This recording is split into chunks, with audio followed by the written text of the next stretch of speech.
So after you thin it out like this completely, you can open up the facial recess cell.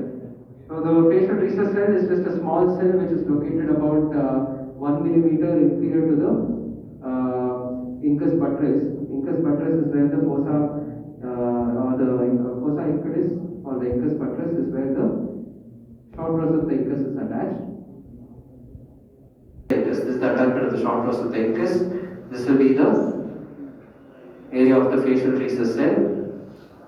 Slowly drilling it out, and you can see it opened up. So this is the facial recess cell, and this is a very useful exercise. The facial recess cell landmark is very useful.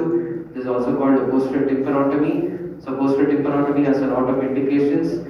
To do a facial nerve decompression like this, you can always do a posterior tymparotomy, and also cochlear implantation. You have to do a posterior tymparotomy.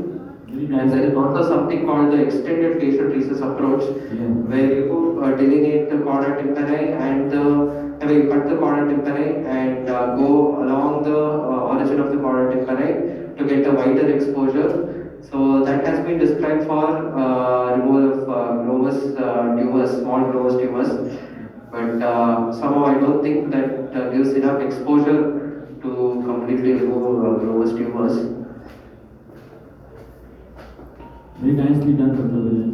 And I think the audience should be really impressed how you have shown it. There is applause here. Thank you, sir. So, through the posterior tymparotomy, usually you will be able to see the stapes and the incudus epithelial joint. In this case, I have already removed